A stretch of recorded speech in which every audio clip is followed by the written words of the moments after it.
Você provavelmente já riu com o Chaves, se divertiu com as confusões da vila e ouviu milhares de vezes frases como "foi sem querer querendo". Mas, e se eu te disser que existe um lado de Chaves que muita gente nunca percebeu? A história começa com um menino aparentemente simples, que vivia em uma vila cheia de personagens inesquecíveis. Chaves dizia morar dentro de um barril, passava fome, aprontava com Kiko e Chiquinha e quase sempre acabava levando a culpa pelas confusões. Mas havia algo estranho naquela vila. Quase ninguém sabia realmente de onde Chaves veio. Ele não tinha uma família presente. Não sabia explicar direito seu passado e parecia ter simplesmente aparecido naquele lugar. E talvez seja justamente aí que começa uma das maiores curiosidades sobre o personagem. Ao longo dos episódios, Chaves demonstrava uma personalidade extremamente inocente.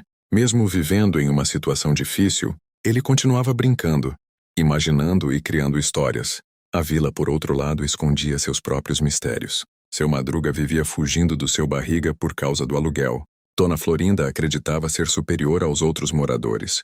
Professor Girafales aparecia constantemente para tomar uma xícara de café. E o mais curioso, apesar de todas as brigas, ninguém realmente conseguia abandonar aquela vila. Era como se todos estivessem presos naquele pequeno universo. Mas existe uma pergunta que até hoje desperta a curiosidade dos fãs. Por que Chaves nunca saiu definitivamente da vila? Talvez porque aquele lugar, apesar de todas as dificuldades, fosse a única coisa que ele conhecia como lar. E talvez seja exatamente por isso que Chaves conquistou tantas gerações. Por trás das piadas, dos tombos e das confusões, existia uma história sobre amizade, solidão, pobreza e pessoas tentando encontrar felicidade nas pequenas coisas. E talvez o maior segredo de Chaves seja justamente esse.